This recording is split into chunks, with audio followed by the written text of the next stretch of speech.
میرے جسم میں جان جب تک رہے گی میں کرتا رہوں گا ثنا پنجتن کی۔ اعوذ باللہ من الشیطان اللعین الرجیم، بسم اللہ الرحمن الرحیم۔ تمام تر حمد و ثنا ہے خدائے وحدہ لا شریک کے لیے، درود و سلام محمد وعلی محمد علیہ السلام پر۔ اصول دین کے تعارف کے حوالے سے بالترتیب آج یہ ہمارا چھٹا پروگرام ہے، اور آج جس موضوع پہ مختصر طور پہ بات کریں گے وہ موضوع ہے قیامت۔ قیامت یعنی دا ڈے آف ججمنٹ، حساب کتاب کا دن۔ اسلامی تعلیمات میں قیامت اس دن کو کہتے ہیں کہ جس روز اللہ رب العزت تمام انسانوں کو مرنے کے بعد ایک بڑے میدان میں حاضر کرے گا اور ان کا حساب کتاب ہوگا۔ چنانچہ سورہ مبارکہ یونس میں ارشاد رب کریم ہے، آیت کا نشان ہے 4۔ اللہ رب العزت کا ارشاد رب کریم ہے، الیہ مرجعکم جمیعا، کہ وہ تم سب کو ایک محشر کے میدان میں جمع کرے گا۔ وعد اللہ حقا، اور یہ اللہ کا وعدہ سچا ہے۔ انہ یبدأ الخلق ثم یعیدہ، بے شک اس نے تمہیں پہلے بھی پیدا کیا تھا اور بعد میں بھی تمہیں پیدا کر کے محشر کے میدان میں لے آئے گا۔ لیجزی الذین آمنوا وعملوا الصالحات بالقسط، اور یہ ایسا اس لیے محشر کا میدان اس لیے رکھا ہے تاکہ اللہ جزا عطا فرمائے ان لوگوں کو جو ایمان لائے اور نیک اور صالح اعمال کرتے رہے، بالقسط عدل و انصاف کے ساتھ جزا عطا فرمائے۔ والذین کفروا لہم شراب من حمیم وعذاب علیم بما کانوا یکفرون، اور وہ لوگ کہ جو کفر کرتے رہے اور اللہ کی آیتوں کا انکار کرتے رہے، ایسے لوگوں کے لیے اللہ نے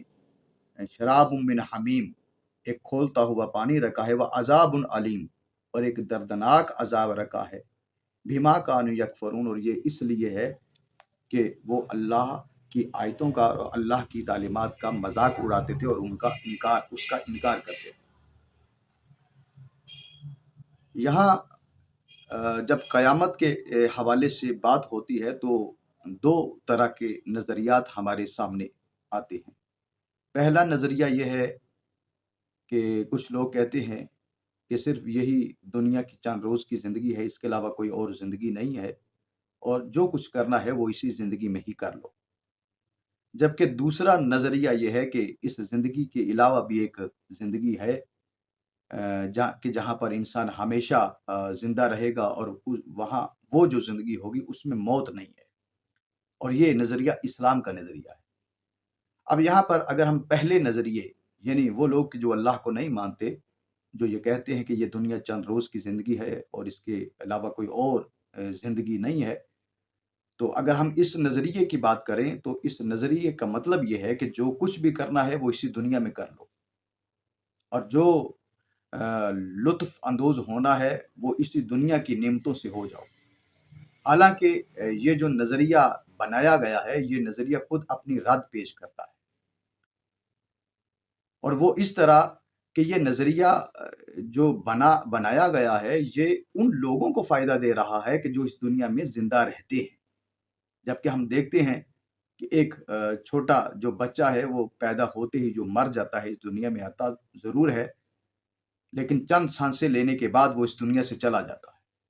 اب سوال یہ ہے کہ اگر یہی دنیا کی زندگی ہے تو پھر وہ اس بچے جو پیدا ہونے والا بچہ جو اس دنیا میں آنے کے بعد ہی رخصت ہو جاتا ہے، اس نے دنیا کی کون سی نعمتوں سے لطف اندوز اپنے آپ کو کیا ہے؟ تو اس کا کیا قصور تھا کہ وہ جیا بھی مگر اس زندگی سے وہ لطف اندوز نہ ہو سکا؟ کوئی اس دنیا میں جوان ہو کے اس دنیا سے موت کے منہ میں چلا جاتا ہے، عین اس وقت کے جب جوانی کی عالم میں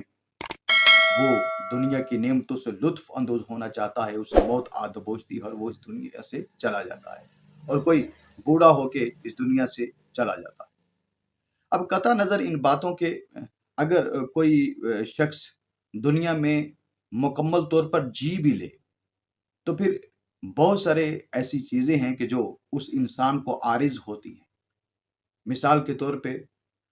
طرح طرح کی بیماریاں ہیں، پریشانیاں ہیں، مصیبتیں ہیں، حادثات زمانہ ہیں، بڑھاپے کا خوف ہے۔ الغرض دنیا کی اس زندگی میں مسائلستان، اگر ہم اس زندگی کو کہیں تو بے جا نہیں ہوگا، مسائلستان میں وہ جی رہا ہوتا ہے، اور پھر ان مسائلستان کو حل کرتے ہوئے، مسئلے حل کرتے ہوئے ہی موت کے منہ میں چلا جاتا ہے۔ یہاں پیدا ہونے والے کے لیے موت ہے، جیسا کہ قرآن میں ارشاد رب کریم ہے، کل نفس ذائقۃ الموت، یعنی ہر ذی روح نے موت کا ذائقہ چکھنا ہے۔ اور یہاں امیر کائنات علی ابن ابی طالب علیہ الصلوۃ والسلام کی وہ حکمت بری باتیں کہ جو انہوں نے اس دنیا کے حوالے سے ارشاد فرمائی، ان کا ذکر کرنا بہت ضروری سمجھوں گا۔ امیر کائنات فرماتے ہیں اس دنیا کی مذمت کرتے ہوئے، وہ فرماتے ہیں کہ بدعمالیوں کا ارتکاب کرتے وقت ذرا موت کو بھی یاد کر لیا کرو، کہ جو تمام تر دنیاوی لذتوں کا مزہ کرکرا کر دینے والی ہے۔ یقینی بات ہے، یعنی دنیا کی تمام تر آسائشیں اور لذات اگر مل بھی جاتی ہیں، اور ہم یہ سمجھتے ہیں کہ یہی دنیا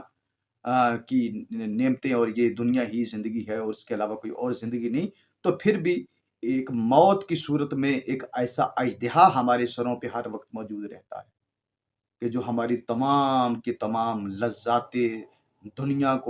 کا مزہ جو ہے وہ خراب کر کے رکھ دیتا ہے، کیونکہ انسان کو ڈر رہتا ہے کہ ابھی موت آئی، ابھی آئی، کسی وقت بھی آ سکتی ہے۔ تو کتنے ہی ایسے لوگ ہیں کہ جو عبرت کا نشان بنے ہوئے ہیں، مٹی میں مٹی بن گئے ہیں، جو یہ سمجھتے تھے کہ موت ان کے لیے بنی ہی نہیں ہے اور نہ ہی وہ مریں گے، مگر موت نے انہیں اس جہاں سے اس جہاں میں اٹھا کے اس طرح پھینکا کہ آج ان کا کوئی نام و نشان باقی نہیں ہے۔ بالفرض اس دنیا میں کسی کو موت نہ بھی آئے، تب بھی یہ دنیا ہمیشہ کے لیے نہیں بنی۔ یہ بات یاد رکھیے کہ آج کی سائنس بھی اس نظریے کو مانتی ہے اور اس بات کی قائل ہے، اور یہ بات ثابت کر چکی ہے کہ یہ دنیا، یہ جو پلینٹ ہے، یہ جو زمین ہے، یہ ایک روز ختم ہو جائے گا۔ بالفرض اگر انسان سوچے کہ میری زندگی 1 ارب سال ہے یا 2 ارب سال تک وہ اس دنیا میں رہے گا، یا ہمیشہ کے لیے اس پلینٹ پہ رہے گا، تو وہ ہمیشہ کے لیے تو اب سوچ سکتا ہے کہ میں اتنی دیر رہوں گا، لیکن یہ زمین ایک نہ ایک دن بہرحال تباہ ہو جائے گی، حتیٰ کہ یہ نظام شمسی جو ہمیں نظر آتا ہے یہ بھی ایک نہ ایک دن ختم ہونے والا ہے۔ تو اس کے بعد پھر کیا ہوگا؟ یہ تمام تر حالات و واقعات اس بات کی طرف اشارہ کرتے ہیں کہ ہم کسی اور دنیا کے لیے پیدا ہوئے ہیں۔ تو پھر کیوں نہ ہم کسی ایسی وسیع و نظریے کی پیروی کریں کہ جہاں اس دنیا کہ رنج و غم سے بھرپور زندگی کے مقابلے میں ایک ہمیشہ رہنے والی جنت ہو، کہ جہاں پر ہر وہ سہولت ملے کہ جو انسان کی سوچ میں آ سکتی ہے، جہاں دنیا جیسا رنج و غم نہ ہو، جہاں دنیا جیسی فکر معاش نہ ہو، ظالموں کے ظلم کا خوف نہ ہو، بیماریوں کی تکلیف نہ ہو، جہاں کا ماحول دنیا کے ماحول سے ہزارہا درجہ بہتر ہو، اور ایسی جگہ کا نام جنت ہے۔ اور جنت تک جانے کے لیے محشر کے میدان میں، یعنی جو آج کا ہمارا موضوع ہے، یعنی قیامت کے دن سے گزر کر جانا ضروری ہے۔ قیامت کا دن کیوں ضروری ہے؟ قیامت کا دن اس لیے ضروری ہے کہ ہم روز ایسے واقعات کو دیکھتے ہیں کہ جن کو دیکھ کے ہم کہتے ہیں کہ قیامت خود بتائے گی کہ قیامت کیوں ضروری ہے۔ قیامت کا معاملہ حقوق اللہ اور حقوق العباد کا معاملہ ہے۔ اس دنیا کو پیدا کرنے والے خالق کے سامنے اس کی مخلوق پر ظلم ہو رہا ہے۔ مظلوم اپنا بدلہ لینے کے لیے قدرت نہیں رکھتا۔ اگر مظلوم کا بدلہ لینے والا اور ظالم کو سزا دینے والا کوئی نہیں ہوگا تو یہ اس کی خدائی پر حرف آئے گا۔ میں 2-3 مثالیں یہاں پہ پیش کرتا ہوں کہ تاکہ میری بات جو ہے جو میں پہنچانا چاہتا ہوں اس کے پہنچانے میں آسانی ہو جائے۔ چند روز قبل، اور یہ جو واقعات، یہ جو مثالیں میں آپ کی خدمت میں پیش کر رہا ہوں، یہ آن دا ریکارڈ موجود ہے اور اس سے آپ لوگ بھی واقف ہوں گے۔ چند سال قبل کسی کام میں تاخیر کی وجہ سے ایک وڈیرے نے اپنے نوکر کو زندہ حالت میں پکڑ کے وہ دریا کے کنارے لے گیا اور اس کے ٹکڑے ٹکڑے کر کے دریائے جناب میں وہ پھینک دیے۔ ظالم طاقتور تھا، ظلم کر کے بھی بچ گیا، اور وہ جو مرنے والا مظلوم ہے وہ قبر میں۔ اسی طرح بلوچستان کے ایک وزیر نے ایک ٹریفک پولیس والے کو، آپ نے بھی دیکھا ہوگا میڈیا میں، کہ اس کو ٹریفک پولیس والے کو دن کی روشنی میں آن دی ریکارڈ اس پہ گاڑی چڑھا دی اور اس کو موقع پہ اس کو مار دیا۔ پولیس والا جاں بحق ہو گیا، ظالم طاقتور تھا، وہ بچ گیا، مظلوم قبر میں۔ اسی طرح کسی وڈیرے کے ڈیرے پر یہ خبر بھی نشر ہوئی کہ کسی وڈیرے کے ڈیرے پر بچوں کے سامنے اس کی ماں سے زیادتی کی گئی اور اس کے بعد اس ماں کو قتل کر دیا گیا۔ ظالم طاقتور تھے، وہ بچ گئے، مظلوم قبر میں۔ اور 2 روز قبل ایک نوجوان نے ٹک ٹاک بنانے سے منع کرنے پر اپنے ہی سگے والد کو گولی مار کر ختم کر دیا۔ اور اسی طرح ایک اور واقعہ پتوکی میں، جس کا ذکر میں نے کیا پہلے بھی کہیں پہ کیا تھا، کہ پتوکی میں ایک پاپڑ بیچنے والا مزدور، اس کو اس جرم میں قتل کر دیا گیا کہ وہ کھانا کھانے کی طلب میں شادی حال میں گھس گیا اور باراتیوں نے اس بیچارے کو قتل کر دیا، اور نہ صرف قتل کیا بلکہ قتل کرنے کے بعد اس کی لاش کو سامنے رکھ کے خود وہ کھانا تناول کرتے رہے۔ اب یہ قیامت کا دن کیوں ضروری ہے؟ جہاں ظلم کرنے والے ظالم بے خوف ہو کر ظلم کر رہے ہیں اور مظلوم کچھ نہیں کر پاتے۔ قیامت کا دن خدا نے اس لیے رکھا ہے تاکہ مظلوم کی مظلومیت کا بدلہ لے سکے اور ظالم کی پکڑ سخت ترین کر سکے۔ یاد رکھیے، یہ بات انتہائی اہم ہے کہ جنت کے جس کی طلب ہر مسلمان کرتا ہے، اور دن رات ہماری یہ کوشش ہے کہ ہم جنت کو حاصل کر لیں، مگر جنت حاصل کرنے والے اعمال نہیں کر رہے۔ یہ جنت جو خدا نے بنائی ہے، یہ جنت اللہ نے ظالم کے لیے نہیں بنائی۔ جنت میں جانے سے پہلے حضرت انسان کو اپنے کرتوتوں کا حساب دینا ہوگا۔ قیامت والے دن پہلے اپنے کرتوت اللہ رب العزت کے سامنے پیش کرے گا، اور پھر اس کے بعد فیصلہ ہوگا کہ اس نے جنت میں جانا ہے یا پھر جہنم میں جانا ہے۔ آج جو کچھ ہو رہا ہے اس دنیا میں، آئے روز صبح سے لے کے شام تک ایسے واقعات آپ کے سامنے بھی ہوں گے اور آپ ان کے عینی شاہد بھی ہیں۔ آج کون سی برائی ایسی ہے کہ جو ہمارے معاشرے میں نہیں ہے؟ دیکھیے، میں ایک بات یہاں پہ عرض کرتا چلا جاؤں کہ اللہ رب العزت عدل کرنے والا ہے، اور اس کا ایک اسم ہے عادل، عدل کرنے والا۔ ہم قرآن مجید میں پڑھتے رہتے ہیں کہ اللہ رب العزت نے بہت ساری قوموں کو غرق کیا، اور خاص طور پہ حضرت شعیب علیہ السلام کی قوم کا تذکرہ کروں گا کہ وہ قوم کہ جو کم تولتی تھی اور اچھی چیز دکھا کے بری چیز دیتی تھی۔ وَتَبْخَسُ اشیاء، یا اس طرح کے کوئی لفظ اگر میں غلطی نہیں کر رہا، قرآن مجید کی آیت ہے، میں یہاں پہ چونکہ 100% اس کو کوڈ نہیں کرتا کہ کہیں غلطی نہ ہو جائے، تو وہاں پہ جو ذکر کیا گیا ہے جس قوم کا، حضرت شعیب علیہ السلام کی قوم کا، ان پہ عذاب اس لیے آیا تھا کہ وہ ایک تو کم تولتے تھے، اور دوسرے نمبر پہ اچھی چیز دکھانے کے بعد وہ کم اچھی چیز لوگوں کو دیتے تھے، اور صرف ان 2 چیزوں کی وجہ سے ان پہ عذاب آ گیا۔ آپ ذرا یہ سوچ کے بتائیے، کیا یہ 2 چیزیں آج ہمارے معاشرے میں نہیں ہیں؟ کیا آج ہم جب بازاروں میں چلتے ہیں تو کیا یہ معاملات، یہ 2 چیزیں ہمیں بازاروں میں چلتے پھرتے ہوئے نظر نہیں آتی؟ اللہ رب العزت نے اس قوم کو تو غرق کر دیا، اور وہ قوم محشر کے میدان میں یقیناً اللہ رب العزت کے سامنے اپنے مقدمہ رکھے گی کہ یا اللہ، تو نے تو ہمیں یہ اس فعل بد کی وجہ سے غرق کر دیا اور ہمیں جہنم میں پھینک دیا، تو یہ جو قوم ہمارے بعد میں آنے والی ہے، یعنی رسول خدا صلی اللہ علیہ وآلہ وسلم کی امت یہ جو برے کام کر رہی ہے، اور یہ بھی وہ عمل کر رہی ہے کہ جو ہم عمل کرتے تھے، اور بلکہ ہم تو ایسے طریقے جانتے ہی نہیں تھے کہ جو انہوں نے ہیرا پھیری کے طریقے ایجاد کر رکھے ہیں، تو نے ان کو کیوں معاف کیا؟ تو ان کو کیا سزا دے گا؟ تو میرے بھائیوں، میرے بزرگوں، میرے دوستوں، اللہ رب العزت عادل ہے۔ اگر وہ قوم ہیرا پھیری کی وجہ سے، کم ناپ تول کی وجہ سے، یا اچھی چیز دکھا کر بری چیز بیچنے کی وجہ سے عذاب میں مبتلا ہوئی اور جہنم میں جا رہی ہے، تو بچے گی یہ قوم بھی نہیں۔ یہ آپ 100% اس بات کو ذہنوں میں بٹھا لیجئے۔ اگر کوئی بندہ کم تولتا ہے اور پھر یہ سوچے کہ میں جنت میں چلا جاؤں گا، اور اچھی چیز دکھا کے بری چیز لوگوں کو دے دیتا ہے، اور یہ سوچتا ہے کہ میں جنت میں چلا جاؤں گا، تو یہ اس کی خام خیالی ہے۔ آج ہم جاتے ہیں،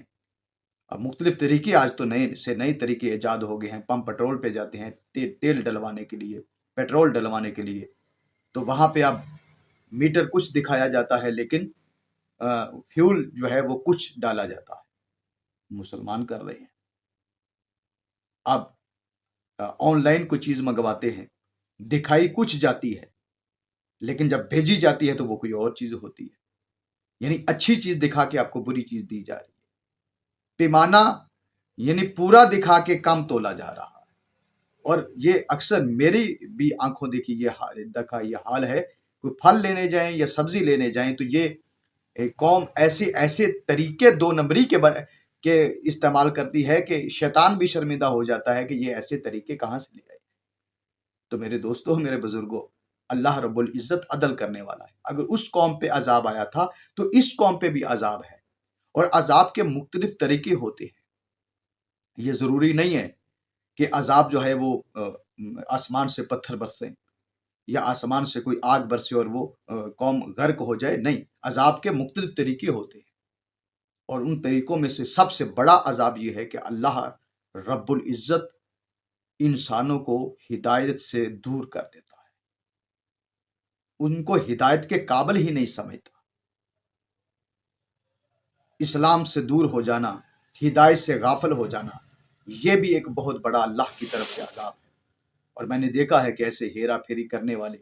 اور اس طرح کے جو کام کرنے والے ہیں، یہ جو دولت جس کو وہ جمع کرتے ہیں، یہ خود ان کے بھی کام نہیں آتی، اور پھر اپنے لیے وہ قبر کا بھار لے کے قبر میں داخل ہو جاتے ہیں۔ تو یہ چند مثالیں ہیں مختلف طرح کی، جو ہمارے اس معاشرے میں ایک دوسرے کا حق کھایا جا رہا ہے، زمینوں پہ قبضہ کیے جا رہے ہیں، اور ایک دوسرے کو مارا جا رہا ہے، لوٹا جا رہا ہے، اور پھر بھی یہ سمجھا جا رہا ہے کہ ہم جنت میں جانے والے ہیں۔ تو یہ خام خیالی ہے۔ یہ اللہ نے جو قیامت کا دن رکھا ہوا ہے نا، یہ دن اسی لیے رکھا ہوا ہے کہ پہلے میری بارگاہ میں آؤ، پہلے اپنی گزری ہوئی زندگی کا میرے سامنے ایک ایک جو لمحہ تم نے گزارا ہے اس کا حساب کتاب دو، اس کے بعد فیصلہ ہوگا کہ کون جنت میں جائے گا اور کون جہنم میں جائے گا۔ یاد رکھیے، قیامت کا دن بہت قریب ہے، اور قیامت پر اس لیے یہ ایمان کا حصہ قرار دیا گیا ہے کہ جو انسان قیامت پر یقین رکھتا ہے وہ کبھی بھی حقوق العباد اور حقوق اللہ میں کوتاہی نہیں کرے گا۔ یقیناً جب بھی کوئی غلط کام کرنے لگے گا، ناپ تول میں کمی کرنے لگے گا، یا کسی کا حق غصب کرنے لگے گا، یا کسی پہ ظلم کرنے لگے گا، تو اسے یہ یاد آ جائے گا کہ آج میں ظلم تو کر رہا ہوں، کل میں جب بارگاہ الہی میں پہنچوں گا تو اس وقت ظالم بھی یعنی کہ ظلم کرنے والا بھی حاضر ہوگا، مظلوم بھی حاضر ہوگا، پھر اللہ فیصلہ کرے گا، تو اس وقت پھر ظالم کو کوئی راہ فرار نظر نہیں آئے گی۔ قیامت کا دن اس لیے رکھا گیا ہے، اس لیے اللہ رب العزت نے رکھا ہے، تاکہ جو مظلوم ہے، جو اس دنیا کی صعوبتوں کو، تکلیفوں کو برداشت کر رہا ہے مگر کر کچھ نہیں پاتا، وہ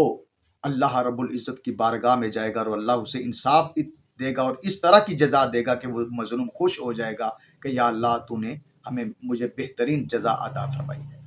لہٰذا معاشرتی برائیوں سے بچنے کے لیے اللہ رب العزت نے قیامت کے دن کو رکھا ہے کہ انسان کوئی بھی غلط کام کرے تو اس کام کو کرنے سے پہلے ہزارہا بار یہ سوچے